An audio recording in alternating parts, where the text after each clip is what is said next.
Hello दोस्तों। हाँ my dear friends, कैसे हैं आप लोग? माय डियर स्टूडेंट्स, कैसे हैं आप लोग? आशा करता हूँ अच्छे होंगे। और जैसा कि मैंने लास्ट वीडियो, एक छोटा सा एक शॉर्ट वीडियो कह सकते हो आप, 8 या 9 मिनट का वो एक इंट्रोडक्शन वीडियो था।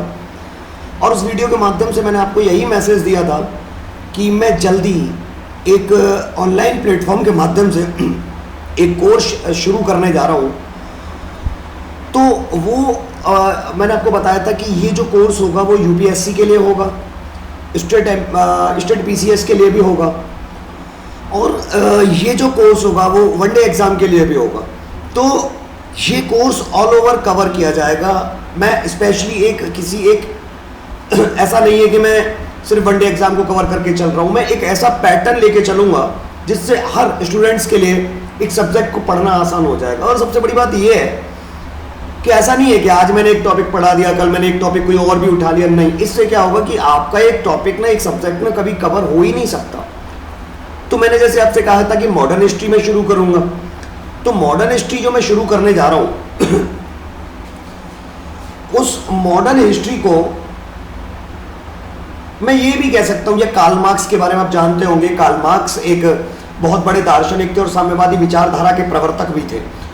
तो उनका कहना था कि India enters into the modern phase from the battle of Plassey in 1757। तो वो ठीक है कि भारत प्रवेश करता है मॉडर्न फेज में after the battle of Plassey या आफ्टर 1757। बट उस कंडीशन को समझने के लिए क्या होता है ना कि हम लोग वहीं से कहानी को शुरू कर देते हैं कि ठीक है भाई 1757 से शुरू कर दो, फिर 1757 से शुरू कर दो। बट ऐसा नहीं है, हमको उसका एक बेस तैयार करके चलना होता है। बेस क्या है, मतलब हम लोग 1757 तक पहुंचे कैसे। तो एक बेस तैयार करने के लिए आज मैं इस वीडियो के माध्यम से मॉडर्न इंडिया को शुरू कर रहा हूं।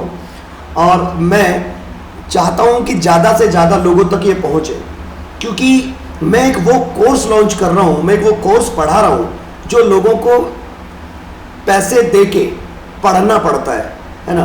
और यहाँ पे मैं आपको जो भी पढ़ाऊंगा उसका टेलीग्राम चैनल का मैं आपको लिंक दे दूंगा। उस पर मैं पीपीटी के माध्यम से आपको नोट्स भी प्रोवाइड कराऊंगा। तो आप लोगों से एक कहते हैं ना कि एक मोटिवेशनल बूस्टर डोज चाहिए। तो वो बूस्टर डोज हमारी क्या है? Subscribe the channel more than more. ज़्यादा से ज़्यादा आप उसको सब्सक्राइब करिए। तो ज़्यादा समय ना गवाते हुए मैं आता हूँ अपने टॉपिक पे।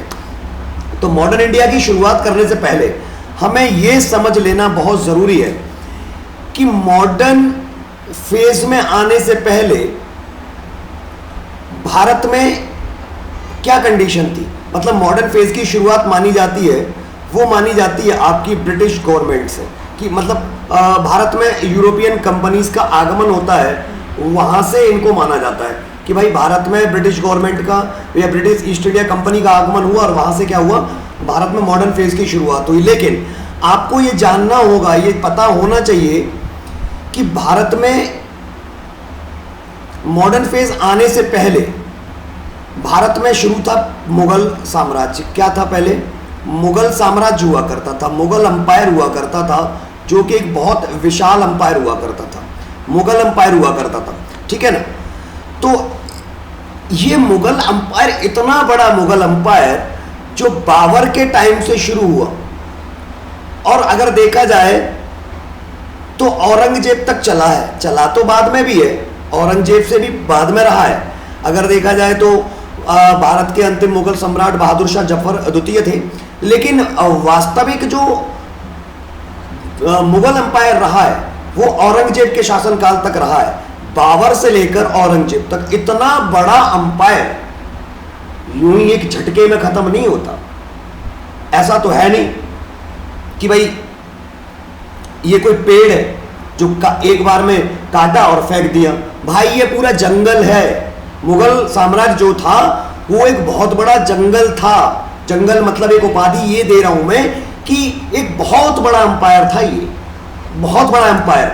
और इसका नष्ट होना अपने आप में सरप्राइज करता है कि भारत में बाबर आया, हुमायूं आया, अकबर आया, जहांगीर आया, शाहजहां आया औरंगजेब आया, इतने बड़े मुगल बादशाह हुए, भारत में शासन किया।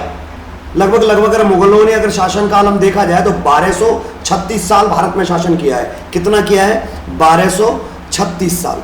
1236 साल भारत में शासन किया है। इतने बड़े अंपायर को खत्म करना किसी एक व्यक्ति के बस की बात तो नहीं थी, या एक साथ तो ये खत्म नहीं हो जाता। तो इसके बहुत सारे कारण रहे। ये आज का मेरा टॉपिक है, मुगलों का पतन, डिक्लाइन ऑफ मुगल। मुगल किस तरीके से अंत की ओर चले गए, इतना बड़ा अंपायर विघटित हो कैसे गया, वो जानना है तो बड़े ध्यान से आपको समझना होगा। एक एक चीज को मैं खंड खंड करके समझाऊंगा आपको। देखिए, तो आप मेरी बात को देखिए, मैं आपको यहां समझाता हूं कि किस तरीके से मुगलों का अंत हुआ। मैं आपने यहां पे देख रखा होगा, कंटेंट मैंने आपको लिख रखा है कि भारत में मुगलों का जो पतन हुआ, मुगलों का जो पतन हुआ या causes of decline of Mughal umpire, यानी मुगल अंपायर के डिक्लाइन के क्या कारण थे। कोई तो कारण रहा होगा ना।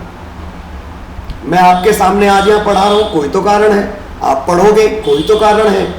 इतिहास में कोई भी चीज बिना कारण हुई ही नहीं है। कुछ भी हुआ हो, आप जब भी पढ़ना शुरू करें हिस्ट्री को, खुद से समझें, खुद से समझ लीजिए। हिस्ट्री में जब तक आप खुद से सवाल नहीं करेंगे, हिस्ट्री आप नहीं पढ़ पाएंगे डेफिनेटली।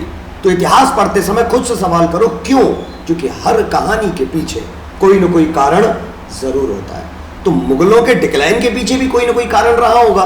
तो मुगलों के डिक्लाइन के पीछे आपको स्लाइड पे दिख रहा होगा, डिक्लाइन के कारण क्या थे। एक तो था उत्तराधिकार का अभाव। क्या था? उत्तराधिकार का अभाव। उत्तराधिकार का अभाव। दूसरा था कमजोर उत्तराधिकारी। तीसरा था अमीरों की दलबंदी। और चौथा, आपका पांचवा था शांति और सुरक्षा का अभाव। और छठवां था विदेशी आक्रमण। ये करीब 5 कारण मैंने मुख्य मुख्य आपके सामने लेकर आया हूं। तो आप चाहो तो इसका स्क्रीनशॉट आप ले सकते हो, या इसका पीडीएफ भी आपको मिल जाएगा। मुगलों का डिक्लाइन, ऐसे तो बहुत सारे कारण हैं, लेकिन मैं आपको इन शॉर्ट एक कम समय में ज्यादा चीजें समझाने की कोशिश कर रहा हूं कि मुगलों के साम्राज्य के पतन के कारण क्या थे। तो एक तो था उत्तराधिकारी का अभाव, दूसरा क्या था? कमजोर उत्तराधिकारी, तीसरा क्या था? अमीरों की दलबंदी। अब अमीर वो समझ रहे हो ना, मतलब मिलेनियर लोग अमीर नहीं है, वो अमीर नहीं समझना आप। यहाँ अमीरों का मतलब मैं समझाऊंगा अभी आपको, ऐसा ना हो मुकेश अंबानी जी से कंपेयर कर दो अमीर। ठीक है, अमीरों की दलबंदी और शांति और सुरक्षा का अभाव और विदेशी आक्रमण। तो एक एक करके हम फैक्ट को समझेंगे। देखो, सबसे पहला आपको कारण दिखाई दे रहा है उत्तराधिकार का अभाव। उत्तराधिकार का अभाव। उत्तराधिकार का अभाव क्या है? मेरी बात को आप समझिए। उत्तराधिकार का अभाव क्या है, मैं आपको बता देता हूं इधर। उत्तराधिकार का अभाव क्या है? उत्तराधिकार का अभाव के बारे में आपको बता देता हूं क्या है। देखिए, उत्तराधिकार के अभाव के बारे में मैं आपको यहां बताता हूं। जैसे कोई राजा था, मान लो जैसे कोई राजा है। अब वो राजा जो था, मान लो कोई राजा है, और जो राजा जो था, हमें पता है कि हमारे देश में राजा का जो पद हुआ करता था, राजा का जो पद हुआ करता था, वो कैसा हुआ करता था? वो पैतृक हुआ करता था। कैसा हुआ करता था? पैतृक। पैतृक मतलब यूं कह सकते हैं आप वंशानुगत। कैसा हुआ करता था पद? वंशानुगत हुआ करता था। मतलब राजा का बेटा ही राजा बनेगा, उत्तराधिकारी होता, सक्सेसर है ना। राजा का बेटा ही क्या बनेगा? राजा बनेगा। ये एक नियम था। हालांकि अगर देखा जाए तो ये नियम राजतंत्र को पे सूट करता है। राजतंत्र के समय ये होता था कि राजा का बेटा ही राजा बनेगा। और होता क्या था कि राजा मरने से पहले या अपना अंतिम सांस से पहले या होता था, राजा क्या होता था, या तो राजा की डेथ होती थी, या बहुत से ऐसे राजा भी होते थे कि समय रहते वो क्या करते थे? जंगल चले जाते थे, वन चले जाते थे, और वहां पर संन्यास धारण करके सन्यासी बन जाते थे। लेकिन सन्यासी बनने से पहले या मरने से पहले वो अपना एक युवराज घोषित कर देते थे। क्या कर देते थे? युवराज घोषित कर देते थे। याद करो भगवान राम का, राम जी को दशरथ जी ने क्या घोषित किया था? युवराज घोषित किया था। और युवराज घोषित किया, लेकिन अगले ही दिन भगवान श्री राम को क्या हो गया? वनवास हो गया। लेकिन दशरथ जी ने खुद अपने जीवन संन्यास या जो भी वो करना चाह रहे थे उससे पहले राम को युवराज घोषित कर दिया, मतलब अपना उत्तराधिकारी घोषित कर दिया। तो वहां तो आपने भाई भाई का प्रेम देखा ही कि वहां भाई ने भाई के लिए अपना शासन छोड़ दिया। लेकिन एक उत्तराधिकार का नियम महाभारत काल में भी है, चलो वो खैर अलग बात है। तो युवराज घोषित करना होता था, और जो युवराज घोषित होता था उसी को बोला जाता था उत्तराधिकारी। क्या बोला जाता था? उत्तराधिकारी। देखिए, औरंगजेब के समय में यही सबसे बड़ी गलती हो गई। औरंगजेब से यही सबसे बड़ी गलती हुई कि औरंगजेब अपने मरने से पहले किसी को अपना उत्तराधिकारी नॉमिनेट कर ही नहीं पाया। क्यों नहीं कर पाया? क्योंकि जीवन के अंतिम समय में तो वो युद्ध ही लड़ता रहा। अगर मैं देखूं तो उसके जीवन के अंतिम 50 वर्षों की अगर मैं बात करूं ना, अंतिम 50 वर्षों की, जीवन के अंतिम 50 वर्षों की, अंतिम 50 वर्षों में से 26 वर्ष वो खुद डायरेक्टली युद्ध में उलझा रहा, दक्षिण में 26 साल। मतलब आप देखोगे अंतिम 50 वर्ष की बात करूं तो 50 वर्ष में से अंतिम 26 वर्ष वो सिर्फ किस में उलझा रहा? युद्ध में उलझा रहा। अंतिम 50 वर्ष सिर्फ युद्ध में उलझा रहा। कोई उत्तराधिकारी घोषित कर ही नहीं पाया। हालांकि 4 बेटे थे उसके, लेकिन नहीं, उत्तराधिकारी घोषित ही नहीं कर पाया। और मरने के बाद जो उसका जो हुआ उसके साथ कि उसके शव को 1 महीने तक दफनाया नहीं गया। उसके जो बेटे थे आपस में ही लड़ते रहे। और आजकल भी यही होता है ना। तो औरंगजेब अपने अंतिम समय तक उत्तराधिकारी किसी को बना ही नहीं पाया, डिसीजन ले ही नहीं पाया कि किसको राजा बनाना है। और यही एक कारण था कि इसका सबसे बड़ा रीजन आपको दिखेगा कि यही एक सबसे बड़ा कारण आपको क्या दिखेगा कि मुगल साम्राज्य के पतन में सबसे बड़ा कारण आपको अगर कोई दिखेगा तो वो क्या दिख रहा है? उत्तराधिकार के नियम का अभाव। मतलब कोई उत्तराधिकारी वो घोषित कर ही नहीं पाया, उत्तराधिकारी घोषित कर ही नहीं पाया। तो चाहो तो आप ये एक नोट के रूप में लिख सकते हो कि औरंगजेब के बाद मुगल साम्राज्य के अंत का सबसे बड़ा कारण यह रहा कि वो अपने मरने से पहले किसी को उत्तराधिकारी घोषित नहीं कर पाया। और जब उत्तराधिकारी घोषित नहीं कर पाया तो आप एक बात बताओ मुझे, 4 बेटे थे, चारों लड़ते रहे। इससे बड़ा एग्जाम्पल क्या लोगे आप कि औरंगजेब की डेड बॉडी 1 महीने तक दफनाई नहीं गई थी, सिर्फ रखी रही। और क्या कर रहे हैं? वो लड़ रहे हैं, आपस में लड़ रहे हैं। चारों भाई क्यों लड़ रहे हैं? साम्राज्य के लिए। और एक बात बताओ, कोई ऐसा राज्य, दिल्ली जैसा साम्राज्य, मुगलों जैसा एम्पायर, और अगर 1 महीने तक उस एम्पायर का कोई राजा ना हो तो क्या अराजकता नहीं फैलेगी? क्या होगा प्रजा का, क्या होगा फाइनेंस का? बताइए। दुश्मनों के दिमाग में क्या जाएगा मैसेज? फाइनेंशियल कंडीशन क्या होगी उस राज्य की जहां पर सिर्फ भाई भाई लड़ रहा है, सिर्फ सक्सेशन, मतलब सिर्फ उत्तराधिकार के लिए। क्या इसके लिए औरंगजेब जिम्मेदार नहीं था? हालांकि ऐसा नहीं कह सकते हम कि औरंगजेब की डेथ के बाद ही मुगलों का डिक्लाइन शुरू हुआ। नहीं, औरंगजेब के समय से ही इसकी प्रक्रिया शुरू हो गई थी। और मुगलों के डिक्लाइन का सबसे बड़ा कारण मैं औरंगजेब को मानता हूं। औरंगजेब ही वो शासक था जिसके शासनकाल से ही मुगलों का डिक्लाइन शुरू हो गया था। मुगल पतन की ओर जा रहे थे। और उस सोने पे सुहागा क्या कर दिया उस औरंगजेब ने?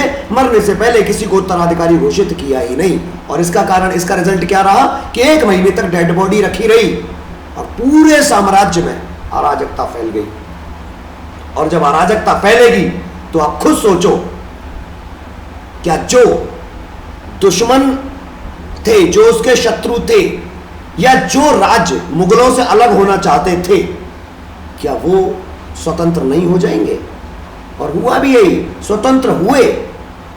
स्वतंत्र हुए हैदराबाद, बंगाल, मैसूर, कर्नाटक, अवध, भरतपुर जैसे राज्य जो कभी मुगलों के अधीन हुआ करते थे, मुगलों के डिक्लाइन के साथ साथ इन नए राज्यों का उदय होना शुरू हो गया था, जिसके बारे में हम अगली वीडियो में बात करेंगे। बहुत इंटरेस्टिंग टॉपिक रहेगा। तो पहला कारण समझ में आया, मुगलों के डिक्लाइन का कारण क्या रहा? उत्तराधिकार के नियम का अभाव, यानी कि औरंगजेब अपने मरने से पहले किसी को उत्तराधिकारी घोषित करके गया ही नहीं। यहां तक बात समझ में आई। दूसरा कारण क्या था? कमजोर उत्तराधिकारी। एक बात आप मुझे बताइए, एक बात आप मुझे बताइए, एक पिता है, पिता ने बहुत पैसा कमाया पैसा, अब उस पैसे को उनका बेटा जो होता है ना, जो बेटा होता है उस पिता का जिसने बहुत पैसा कमाया, मेरे ख्याल से अगर देखा जाए तो तीन प्रकार से वो पैसा हो सकता है। वो तीन प्रकार से उस पैसे का यूटिलाइजेशन होगा। या तो बेटा क्या करेगा, उस पैसे को बिल्कुल खत्म कर देगा, या उस पैसे को क्या कर देगा, वो बढ़ा देगा, या उस पैसे को उतना का उतना ही रख सकता है, वो उतना, उससे ज्यादा नहीं। मतलब ना तो कम के मतलब करेगा, पैसा खर्च ज्यादा करेगा, और ना ही उस पैसे को कहीं इन्वेस्ट करके उस पैसे को बढ़ाएगा, उतना का उतना रखेगा। या तो क्या, बेटा पैसा बिल्कुल खत्म कर देगा, जमीन बेच देगा, पिता ने जो कमाया सब खत्म कर दिया, या उस पैसे को और बढ़ा देगा, या उसको वहीं स्टेब्लिश रखेगा। लेकिन एक बात बताओ, पैसा बढ़ा कौन सकता है? जो बेटा बुद्धिमान होगा, या थोड़ा कम बुद्धिमान होगा तो पैसे को उतना ही बना रखेगा, बैंक में रखेगा, भाई ठीक है मुझे खर्च ही नहीं करना, पिता का पैसा जो कमाया है वो बैंक में, बाकी अपनी रोजी रोटी चला रहा है, खेती करके या जो भी है, उस पैसे को हाथ नहीं लगा रहा। हालांकि बुद्धिमान है लेकिन थोड़ा कम बुद्धिमान है। बुद्धिमान लोग क्या होते हैं? जो आपके पास पैसा है उसे कहीं ना कहीं असेट्स में आप क्या करते रहो, इन्वेस्ट करते रहो, है ना। ये तो बुद्धिमान बच्चे की बात है। लेकिन अगर मैं बात करूं एक कमजोर बच्चा, कमजोर बुद्धि का बच्चा, बेवकूफ, वो क्या करेगा? अपने पैसे, अपने पिता के पैसे का बिल्कुल क्या कर देगा? नष्ट कर देगा। तो इसमें ये नंबर 1 बच्चा है, ये नंबर 2 का बेटा है, ये नंबर 3 का बेटा है। औरंगजेब के बाद जो उसके बेटे हुए वो इस कैटेगरी के थे, नंबर 1 वाली कैटेगरी के थे, मतलब कमजोर उत्तराधिकारी थे। जितने भी शासक हुए, बहादुर शाह जफर, मोहम्मद शाह, उसके बाद फर्रुखसियर जैसे राजाओं की मैं बात करूं तो सारे के सारे शासक औरंगजेब के बाद कमजोर शासक साबित हो गए, सब कमजोर। देखो आप जैसा किताबी भाषा को पढ़ लो, मुगल साम्राज्य एक तंत्र शासन प्रणाली पर आधारित था। शासक के व्यक्तित्व और चरित्र के अनुसार साम्राज्य का विकास अथवा ह्रास होता था। मतलब राजा कैसा है इस पर साम्राज्य का विकास टिका हुआ था। राजा का चरित्र कैसा है, राजा का चरित्र कैसा है, राजा की पर्सनैलिटी क्या है, राजा का व्यक्तित्व क्या है, उस पर डिपेंड करता था साम्राज्य का विकास, है ना। योग्य, अनुभवी और दूरदर्शी सम्राटों के युग में मुगल साम्राज्य का विकास अकबर से लेकर औरंगजेब तक हुआ। यानी कि हुमायूं, अकबर, जहांगीर, शाहजहां, औरंगजेब जैसे जो शासक हुए ये बुद्धिमान, योग्य और दूरदर्शी शासक साबित हुए, और इन्होंने अपने साम्राज्य को बढ़ा दिया, इवन दक्षिण तक बढ़ा दिया। लेकिन जो औरंगजेब के बाद शासक हुए, इन्होंने उस पैसे को या साम्राज्य को बढ़ाया नहीं, कम कर दिया। यूं कहा जाता है कि जब औरंगजेब की डेथ हुई उसके कुछ समय बाद दिल्ली, जहां से मुगलों का साम्राज्य चलता था, पूरे भारत पर लगभग शासन था, उसको सिर्फ 50 किलोमीटर की परिधि में समेट दिया अयोग्य शासकों ने। दिल्ली का शासक सिर्फ कहां तक रह गए शासन? दिल्ली के 50 किलोमीटर की परिधि तक। सोचो किस लेवल पे डिक्लाइन हुआ होगा, और सिर्फ किस वजह से? अयोग्य शासकों की वजह से। ये अयोग्य शासक कैसे थे? या तो शारीरिक रूप से कमजोर, या फिर हरम होता था महिलाओं का, यूं कह सकते हो कि रनिवास, रानियों का वास। ज्यादातर राजा ऐसे थे या तो शराब, मदिरा, पान में डूबे रहते थे, या हरम में स्त्रियों के मतलब घरों में ही मतलब रहते थे। इन्हें राज दरबार से, राजतंत्र से कोई लेना देना था नहीं। और ऐसी कंडीशन में क्या होगा? जब राजा या तो मदिरा के नशे में डूबा रहेगा या स्त्री के नशे में डूबा रहेगा, तो क्या होगा? ऑब्वियसली जो जनता के अंदर आक्रोश पैदा होगा, और जो राज दरबारी थे आपस में वो गुटबंदी करने लगेंगे या नहीं करने लगेंगे। राजा है नहीं, कंट्रोल करने वाला कोई है नहीं, अराजकता का माहौल तो फैलना ही था। तो ऐसे अयोग्य शासक हुए, ऐसे अयोग्य शासक। देखो, इन शासकों के प्रयत्न के फलस्वरूप मुगल साम्राज्य का विस्तार हुआ था अकबर से लेकर औरंगजेब तक, और साम्राज्य की सुरक्षा एवं प्रतिष्ठा पर कोई आंच नहीं आई थी, क्योंकि ये राजा जो लोग थे, अकबर, हुमायूं, अकबर, शाहजहां, जहांगीर, औरंगजेब, ये साम्राज्य के प्रति प्रगतिशील शासक थे, ये अयोग्य नहीं थे, और इसी की वजह से साम्राज्य क्या होता चला गया, बढ़ता चला गया।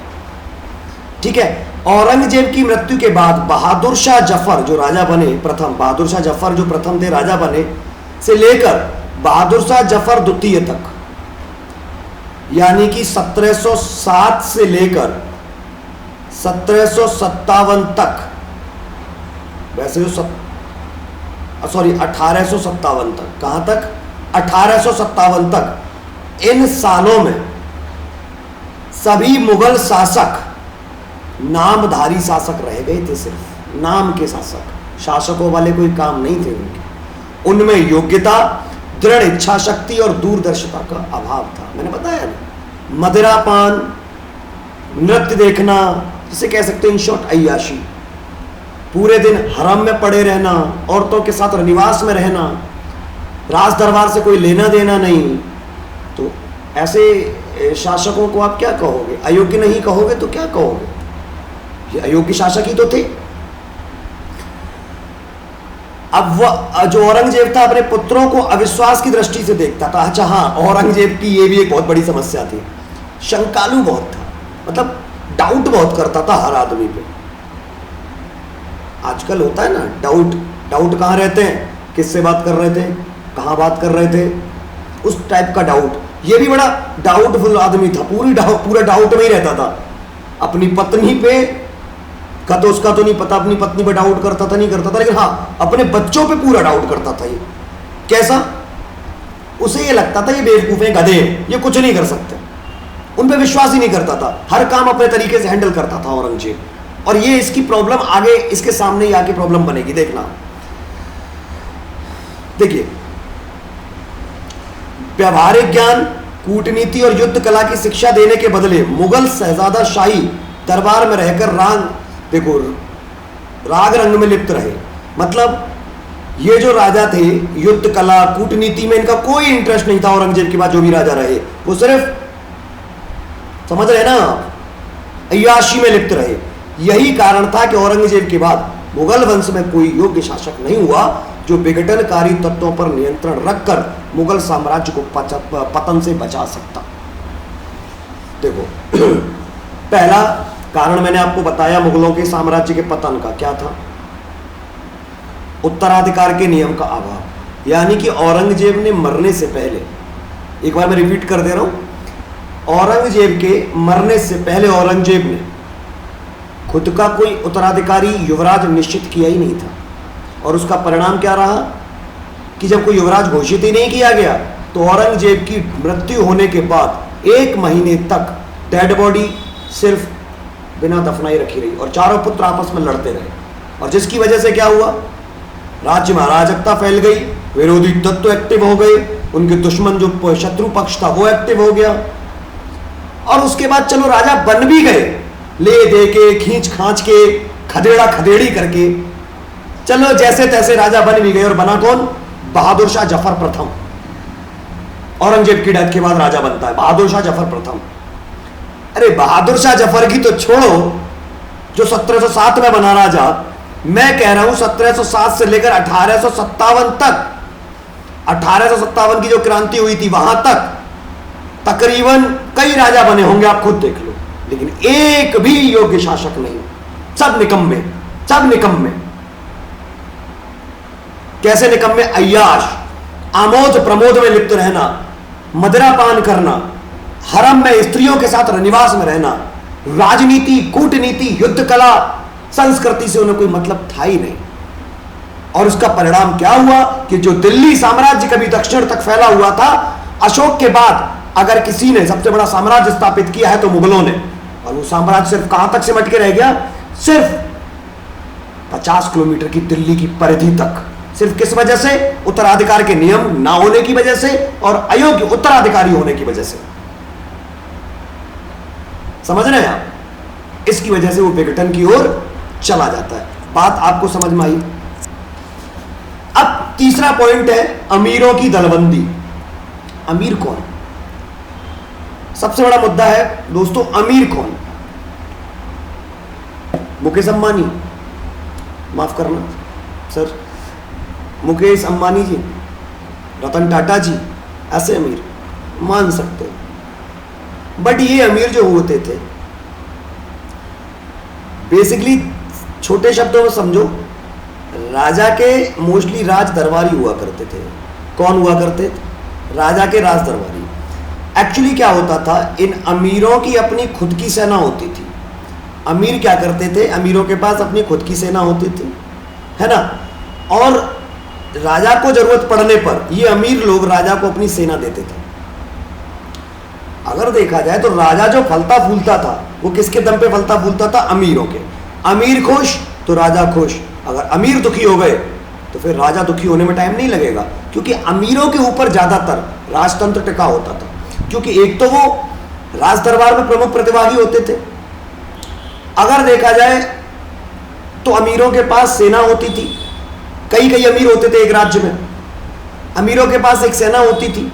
और युद्ध जब होता था तो राजा के पास नगद वेतन देना नहीं होता तो राजा क्या करता था? इन अमीरों से सेना लेता था, बदले में मनसबदारी वगैरह दे देते थे। और इन अमीरों से अगर राजा ने कोई भी ऊंच नीच वाला काम कर दिया तो ये अमीर अगर इकट्ठा हो गए तो राजा को गद्दी से उतारने में 2 मिनट का टाइम लगाते थे। अमीर पावरफुल हुआ करते थे। और अमीरों ने औरंगजेब की डेथ के बाद क्या कर दिया? अमीरों ने औरंगजेब की डेथ के बाद दलबंदी शुरू, मतलब गुटबाजी शुरू हो गई। क्यों हो गई? हो जाओ बैक, आ जाओ बैक पे दोबारा। क्यों हो गई गुटबाजी अमीरों में? देखो, आपको पता है अयोग्य उत्तराधिकारी, राज्यसभा में आना नहीं, कूटनीति से मतलब नहीं, राजनीति से मतलब नहीं, राज दरबार से मतलब नहीं, राजगद्दी खाली पड़ी है, मदिरापान चल रहा है, आमोद प्रमोद चल रहा है, नृत्य चल रहे हैं, रनिवास में पड़े हैं। तो ऐसी स्थिति में अमीर क्या करेंगे? अमीर तो दल बदल, मतलब कैसे दलबंदी तो करेंगे, गुटबाजी तो करेंगे। गुटबाजी तो होगी जब राजा ही नहीं है, सरकार नहीं है, तो क्या होगा? गुटबाजी तो होगी। अमीर, 2-4 अमीर ऐसे भी होंगे उनमें तो जो चाहते होंगे कि मैं राजा बनूं, एक आध और कहता होगा मैं राजा बनूं, सबके मन में होगी राजा बनूं। अब इस चक्कर में क्या किया कि जिसके पास ज्यादा सपोर्ट होगा, पावर होगी, वही राजा बनेगा अमीरों में से। इसीलिए इन अमीरों ने राजा बनने के चक्कर में क्या किया? गुटबंदी शुरू कर दी, गुटबाजी। राज दरबार में जब गुटबाजी पैदा हो गई, गुटबंदियां शुरू हो जाएं, दलबंदियां शुरू हो जाएं अमीरों में, राज्यसभा में, तो सोचो डिक्लाइन तो होना ही था। डिक्लाइन तो होना ही था। देखो आप, ये तो मैंने एक देशी भाषा में समझा दिया आपको, समझ गए ना? अमीर जो होते थे, अमीर का मतलब उस समय के सामंत, जो देखो एक और चीज मैं आपको समझा, अमीर लोग जो होते थे ना, अमीरों की परिभाषा समझ लो अमीर क्या है। अमीर जो लोग थे ना वो 2 तरीके के होते थे। एक तो देखो राज दरबार में रहते थे, इसको हम राज दरबारी का बोलते थे, और उनके पास अपनी सेना खुद की होती थी। ये एक तो इस टाइप का अमीर होता था, जो मैंने अभी आपको बता दिया। एक दूसरा अमीर क्या था कि मान लो ये दिल्ली है, अब दिल्ली में बैठे बैठे मान लो एग्जांपल उड़ीसा का शासन राजा चला सकता था क्या? भाई कहाँ दिल्ली और कहाँ उड़ीसा? उस समय क्या फोन थे? व्हाट्सएप, फेसबुक, इंस्टाग्राम जैसी चीज़ें तो नहीं थी जो खबर मिलती रहे वहाँ की। सोशल मीडिया नहीं थी, और उस समय कार भी नहीं थी, ट्रेन भी नहीं थी, तो भैया खबर कैसे मिलेगी? तो इसलिए क्या होता था, ये दिल्ली के जो शासक थे, यहाँ पे सेंट्रल गवर्नमेंट हुआ करती थी यूँ मान लो, और दिल्ली में उड़ीसा में हुआ करती थी, उड़ीसा जैसे राज्यों में स्टेट गवर्नमेंट। और यहाँ स्टेट गवर्नमेंट में जो आदमी राजा बन के उड़ीसा का राज चलाता था, वो बेसिकली दिल्ली का कौन होता था?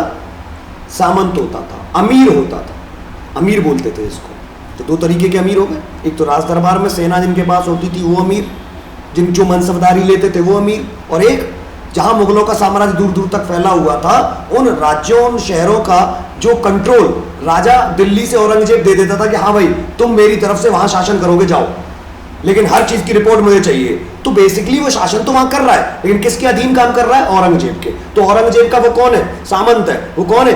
अमीर है। और इन अमीरों में गुटबंदी कब शुरू होती है? आपके अधीन रहने वाला आदमी कब आपके खिलाफ बगावत करता है पता है? जब आप कमजोर हो जाते हो। बताओ, आप पावरफुल हो तो तुम्हारे खिलाफ कोई बोलने वाला नहीं है, और अगर आप कमजोर हो तो आपके खिलाफ गुटबंदी होने में, बगावत होने में टाइम नहीं लगेगा। और औरंगजेब की मौत के बाद राजा कमजोर हुए। क्यों हुए? एक तो आपस में लड़ रहे थे, मर रहे थे, अमीरों को फायदा हो, इसका इस टाइम का फायदा उठा लिया अमीरों ने, और फिर चलो मर मरा के राजा बन भी गए तो राज दरबार में नहीं आना, याशी में पड़े रहना। इस मौके का फायदा उठाकर अमीरों ने क्या किया कि ये तो सब बेकार है, अब हमें सत्ता में पावरफुल बनना है, और इसी के लिए अमीरों ने अपने जोड़ तोड़ गठबंधन शुरू कर दिए, गठबंधन जोड़ तोड़ शुरू कर दिए, और खुद अमीर अपने आप में पावरफुल बनना चाहते थे। तो ये एक देशी भाषा है। अब किताबी भाषा देख लो। मुगल शासकों के द्वारा सरदारों की व्यवस्था संगठित की गई थी। सरदार वही जो मैंने बताया, सामंत।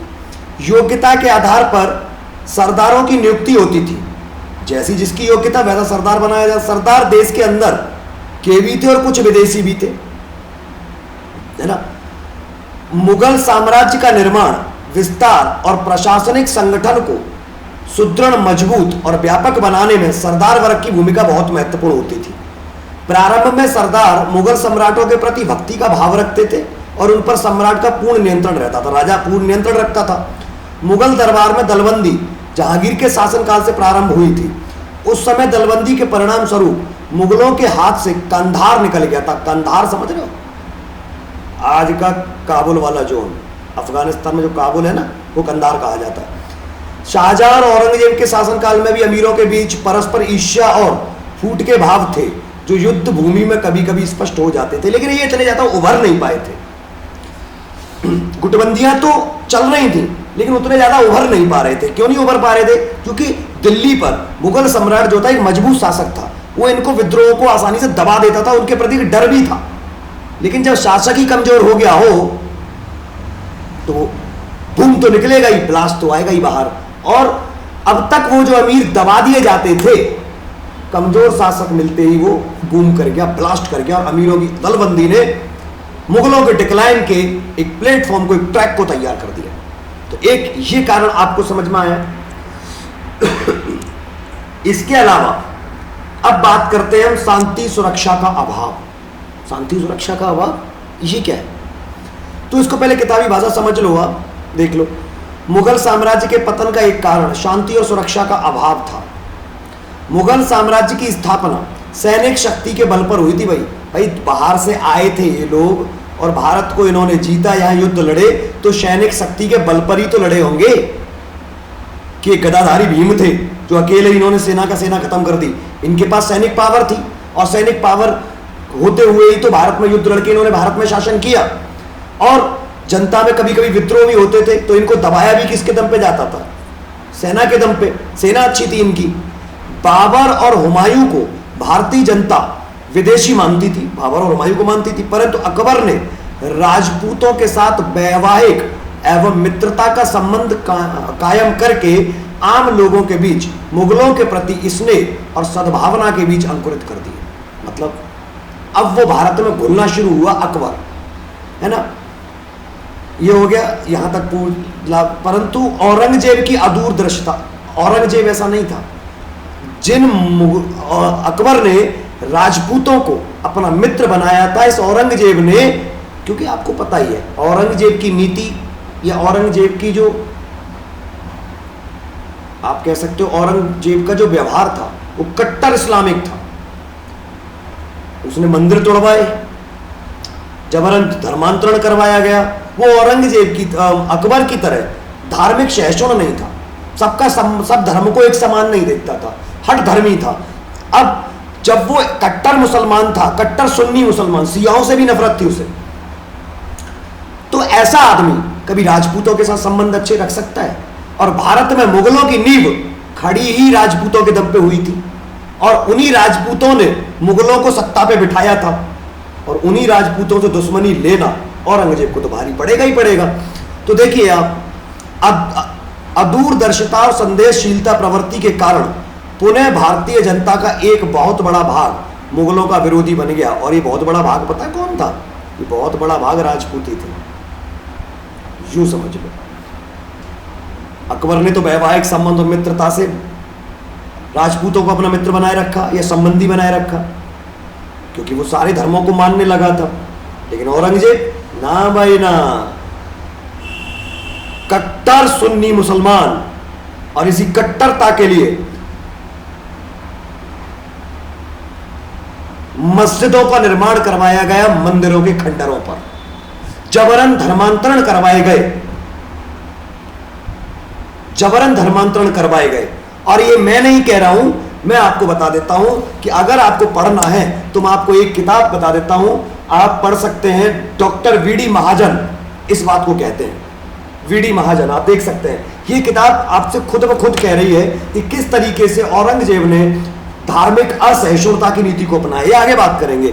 और उसी जनता को जिसने अपने सिर माथे बिठाया इन मुगलों को, औरंगजेब ने उन्हीं से दुश्मनी ले ली और एक बहुत बड़ा भूभाग रुष्ट हो गया औरंगजेब से। और वो बड़ा भूभाग और कोई नहीं, खासतौर पर राजपूत। ठीक है, देखिए इसमें लिखा भी आगे, राजपूत, मराठा, जाट, सिख और सतनामियों के विद्रोह के कारण मुगल साम्राज्य की शांति नष्ट हो गई थी। कभी राजपूत विद्रोह करते थे, कभी मराठा करते थे, कभी जाट आक्रमण करते थे, कभी सिखों का विद्रोह। तो इन विद्रोह से क्या होगा? एक राज्य में शांतिपूर्वक सब कुछ चले तो ठीक है, और विद्रोह होते रहे तो क्या होगा? राजा को और राज्य को कठिनाई होगी या नहीं होगी, और राज्य छिन्न भिन्न होगा या नहीं होगा। तो कहीं ना कहीं ये भी तो कारण है कि ये है शांति सुरक्षा का अभाव पैदा, यही तो कारण था। दुश्मनी मोल ले ली लोगों, दुश्मन ज्यादा बना लिए। अब हर तरफ से डर तो लगा ही रहेगा, कब लुट जाए हम। तो कहीं ना कहीं वो जो डर है वो एक जगह में फोकस कहां होने देगा। तो इसी वजह से ये भी तो देखो आप, है ना, नष्ट हो चुकी थी। इन शक्तियों को पूर्णतया नियंत्रित एवं कुचलने में औरंगजेब ने आंशिक सफलता प्राप्त की। आंशिक मतलब कुचलने की कोशिश तो की, लेकिन पूरी तरह सफल नहीं हो पाया। परंतु बहादुर शाह प्रथम के बाद पुनः विघटनकारी शक्तियों का उदय हुआ और मुगल साम्राज्य में अराजकता, अराजकता का मतलब होता है जिस राजतंत्र में राजा ही ना हो वहां अराजकता होता है, वहां क्या कहलाता है? अराजकता। तो समझ में आया, शांति और सुरक्षा का अभाव। मतलब अकबर ने तो बनाए मित्र जिसकी वजह से साम्राज्य बढ़िया चल रहा था, और औरंगजेब ने उन्हीं मित्रों को क्या बना लिया? दुश्मन, शत्रु बना लिया। और जब शत्रु ज्यादा हो जाए, एक टंकी में छेद ज्यादा हो जाए ना, टंकी में छेद ज्यादा हो जाए तो पानी बहने में 2 मिनट लगते हैं। और जब एक आदमी के शत्रु ज्यादा हो जाए तो हर तरफ से भय लगा रहता है। किसी ने पीछे से आवाज लगा दी ना, मान लो तुम बाइक पे चल रहे हो, पीछे से आवाज लगा दी, एक चोर होता है ना, चोर, पुलिस का सायरन भी बज जाए ना तो कान खड़े हो जाते हैं। अरे चाहे पुलिस अपने काम से जा रही है, लेकिन नहीं, क्योंकि कोई आवाज भी लगा दे पीछे, डर सा लगा रहता है, क्योंकि आपने दुश्मनी इतने बना लिए। और जब वो डर डर के काम करेगा, डर डर के जिएगा, तो जिस काम को वो करना चाह रहा है क्या वो फोकस कर पाएगा? नहीं। और जब फोकस नहीं कर पाएगा तो उसका काम, उसका ग्राफ धीरे धीरे गिरने लगेगा। और जब ग्राफ धीरे धीरे गिरने लगेगा, संपूर्ण विनाश की तरफ जा रहा है वो, संपूर्ण विनाश की तरफ। कहते हैं ना कि एक कहावत है, कहावत में एक थॉट है मेरा, मोटिवेशनल, जो अक्लमंद लोग होते हैं ना वो किसी से लड़ते नहीं है, और जो मूर्ख लोग होते हैं ना वो सबसे लड़ते हैं। क्यों? सोच लो आराम से बैठ के। ठीक है, ये हो गया। तो आपको समझ में आ गया कि शांति और सुरक्षा के अभाव के कारण क्यों मुगल डिक्लाइन की ओर चले गए। अगली बात करते हैं विदेशी आक्रमण। भैया ये भी बहुत इंपॉर्टेंट चीज है, विदेशी आक्रमण। विदेशी आक्रमण का मतलब समझ लो, जब भारत में मुगल साम्राज्य की हालत थी कि भाई भाई उत्तराधिकार के लिए लड़ रहे थे, राजा दरबार में जा ही नहीं रहा था, दलबंदी हो रही थी, अमीर आपस में गुट बना रहे थे, खुद को राजा बनाने की कोशिश कर रहे थे, और अपने ही राज्य में इतने दुश्मन पैदा हो गए थे, और पूरे मुगल साम्राज्य में अराजकता की माहौल था। तो ऐसे में कहते हैं 2 बिल्लियों की लड़ाई में तो बंदर फायदा उठाता ही है। राज्य के क्या हालात होंगे? आप आंख बंद करो, इमेजिनेशन लाओ दिमाग में, क्या चल रहा है भाई, ये क्या चल रहा है, क्या चल रहा था ये देश उधर। मुगल साम्राज्य का क्या हो रहा है, भाई भाई लड़ रहे हैं, बर्बाद। फिर लड़ मर के राजा बन भी गए तो अय्याश, राज दरबार में ही नहीं जा रहे। और इस बात का फायदा किसने उठा लिया, अमीरों ने दलबंदी गुटबंदी शुरू कर दी। मतलब देखा जाए फिर दुश्मन इतने, जिन लोगों को अकबर ने कभी मित्र बना के रखा था, औरंगजेब ने उनको दुश्मन बना लिया। कौन, राजपूत, मराठा, जाट, सिख, इन लोगों को। और इन्होंने जगह जगह विद्रोह करना शुरू कर दिए। उन विद्रोह को दबाने में आधी जिंदगी तो औरंगजेब की चली गई। बहादुर शाह जफर के बाद तो ये शक्तियां बिल्कुल निकल के बाहर आ गई। देश में अराजकता का माहौल था, कोई माई बाप नहीं। तो ऐसे में दो बिल्लियों की लड़ाई में तो बंदर फायदा उठाता ही है। और इन दो बिल्लियों की लड़ाई में बंदर बनकर कौन आए, विदेशी लोग। हालांकि विदेशी तो ये मुगल भी थे, लेकिन अभी देशी हो चुके थे। और इसमें बंदर बनके कौन आया, विदेशी आक्रमणकारी। देखो जैसे किताबी भाषा पढ़ लो, फिर मैं बताऊं भाई, बेसिक तो मैंने बता ही दिया। आंतरिक असंतोष, आंतरिक मतलब आपस में जो अंदर लड़ाई चल रही थी, का लाभ उठाने का प्रयास विदेशी आक्रमणकारियों ने किया। मुगल साम्राज्य का सैनिक अभियान कंधार वही मैंने बताया, काबुल, बल्क, बदक्सी में असफल हो गया। अब भाई लड़ाई झगड़े युद्ध होंगे तो पर्याप्त धन और जन, यानी कि पैसा और सेना दोनों की हानि उठानी होगी या नहीं उठानी पड़ेगी किसी भी देश को। इसके बावजूद भी मुगल साम्राज्य में 1 इंच भूमि का विस्तार नहीं हुआ। लड़ाइयां बहुत लड़ ली भूमि के लिए, लेकिन जीत नहीं पाए, मतलब भूमि नहीं बढ़ पाई, उल्टा गवा दिया युद्ध में, लाभ कुछ नहीं हुआ। इन असफलताओं से मुगलों की सेना भी कमजोर, मुगलों की सैनिक कमजोरी स्पष्ट हो गई थी। भैया ये कि लड़ने लायक नहीं है, तो कमजोर है। जब तक फारस गृह युद्ध में उलझा रहा, मुगल साम्राज्य पर कोई विदेशी आक्रमण नहीं हुआ था। फारस अपनी लड़ाई लड़ रहा था। फारस जिसको आज ईरान इराक का साम्राज्य बोलते हो आप, 1736 में गृह युद्ध से मुक्त हो गया फारस। फारस फ्री, वहां पर लड़ाई बड़ाई सब शांत। 3 साल बाद 1739 में एक आक्रमणकारी भारत दिल्ली पर आक्रमण करता है, और उसका नाम था, कौन था बताइए, मैंने लिख ही दिया, नादिर शाह। कौन, नादिर शाह। ये अफगानी था एक। 1739 में भारत पर आक्रमण होता है, 1738 में ये एंटर करता है भारतीय सीमा में। और उस समय मुगल सम्राट हुआ करते थे मोहम्मद शाह। और इसी समय इधर देखो आप, मराठों में थे बाजीराव। कौन, बाजीराव। वो अलग बात है, मराठों के बारे में बात करेंगे। मोहम्मद शाह पर यह आरोप लगाया गया कि उसने फारस को फारस का जो राजदूत था उसके साथ दुर्व्यवहार किया था। ये किसने इल्जाम लगाया, मोहम्मद शाह पर, मुगल सम्राट पर, नादिर शाह ने, कि मेरा राजदूत आया था, तुमने उसका अपमान किया, इसलिए मैं तुम पर आक्रमण कर रहा हूं।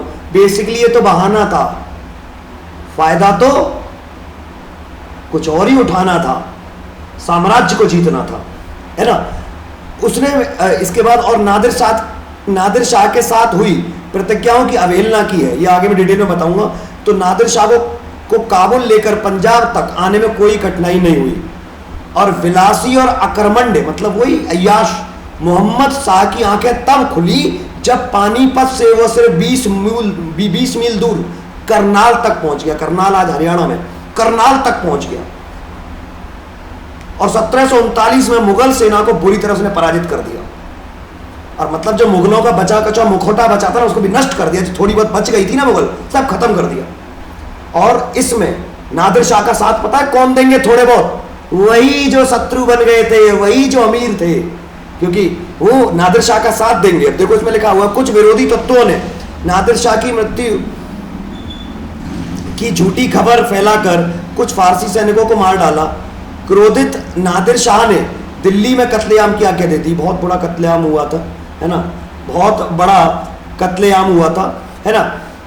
नादिर शाह की क्रूरता, ये सब आपने किताबी भाषा ही आप पढ़ ही लेना। मतलब मेरा ओवरऑल कहने का ये था कि मतलब एक तो मुगल साम्राज्य पहले ही खत्म हो रहा था। क्यों हो रहा था, एक तो उत्तराधिकार के नियम का अभाव, लड़ रहे थे उत्तराधिकार के लिए। दूसरा, उत्तराधिकार के लिए लड़े मरे, उसके बावजूद चलो मर कट के कैसे भी राजा बन गए, तो अयोग्य राजा बने तो फिर क्या हुआ, दलबंदी होने लग गई। राज दरबार में ही क्या होने लगा, दलबंदी होने लग गई। दलबंदी होने लगी तो मतलब फिर आपस में ही, मतलब जो भारत में उनके मित्र थे मुगलों के, उनको दुश्मन बना लिया औरंगजेब ने। तो इन सब की वजह से क्या हुआ, मुगल साम्राज्य की पोल खुल रही थी, मतलब मुगल साम्राज्य कमजोर होता जा रहा था, अराजकता फैल रही थी। और इसका फायदा किसने उठाया, विदेशी आक्रमणकारियों ने, खासकर नादिर शाह ने। और 1739 में दिल्ली पर आक्रमण करके उसने सब कुछ नष्ट कर दिया। मुगलों की जो थोड़ी बहुत शक्ति बच रही थी ना, उसको भी खत्म कर दिया, फिनिश कर दिया।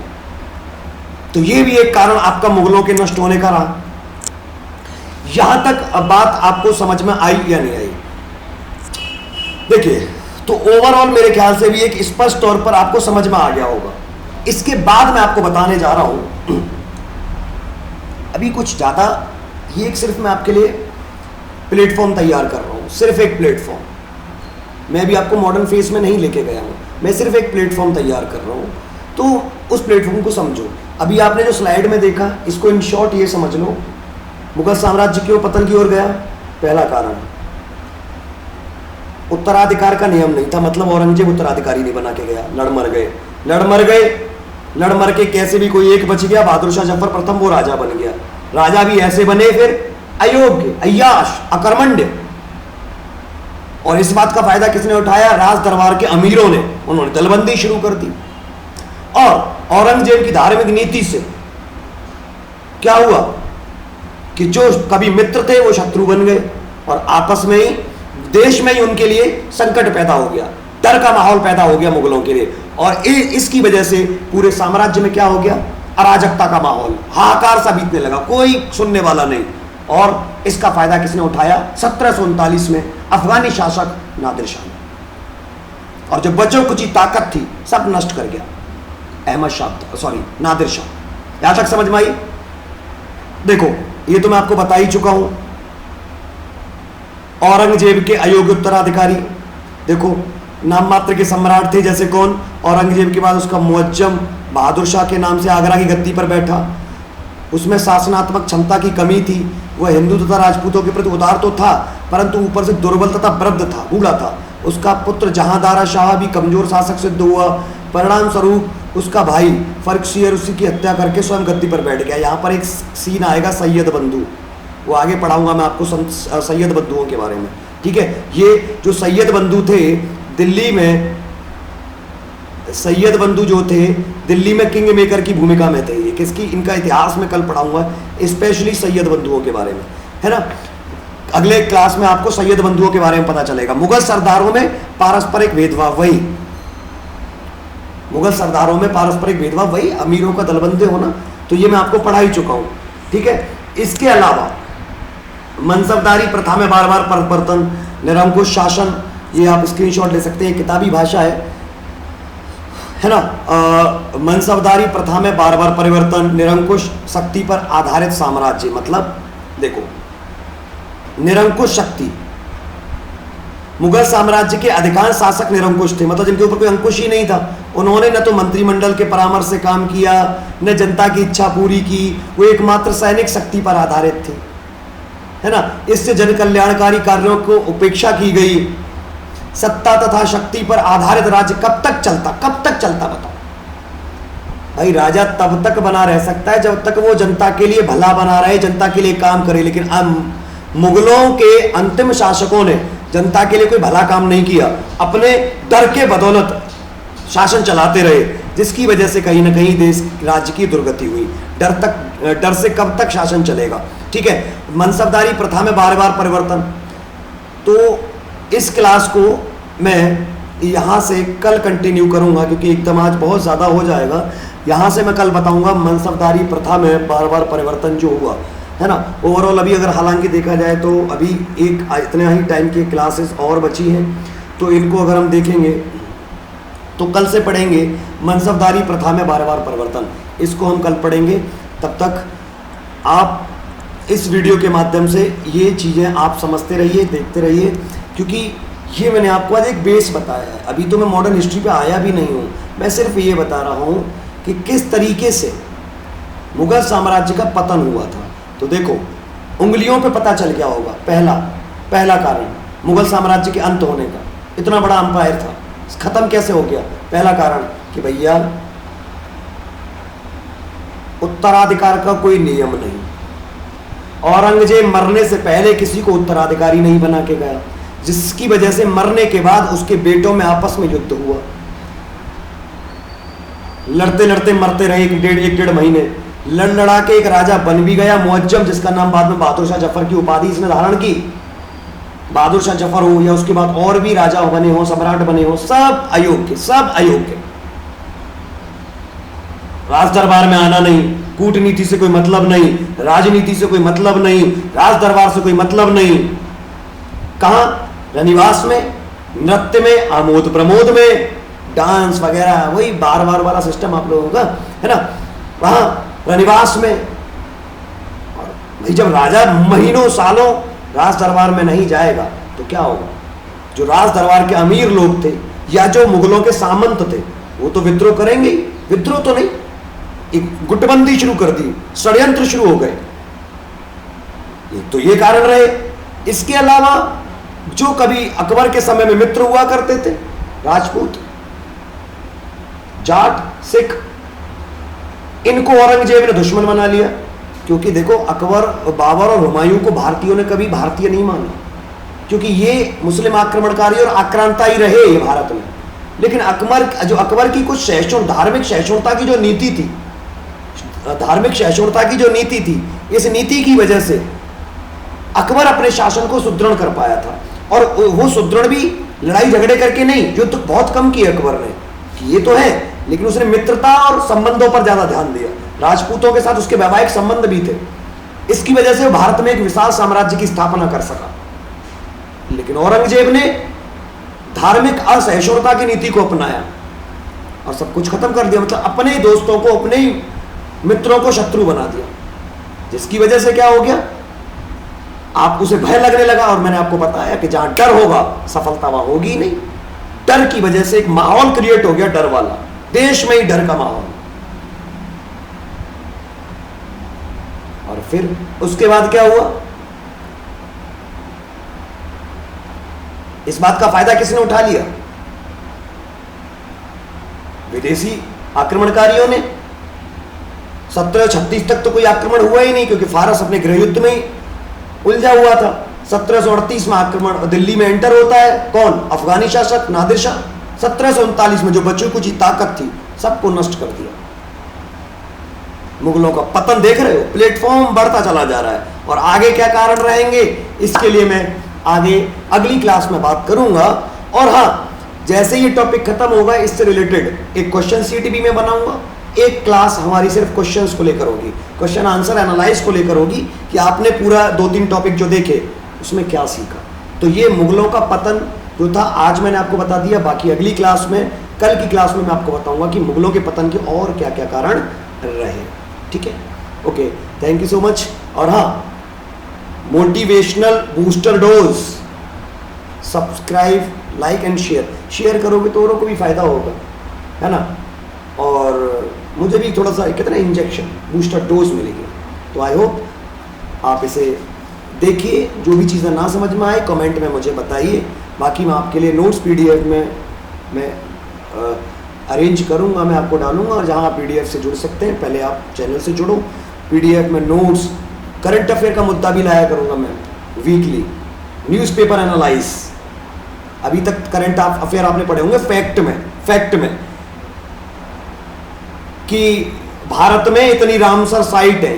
क्यों है भाई रामसर साइट? है क्या ये रामसर साइट? वो जानना है ना।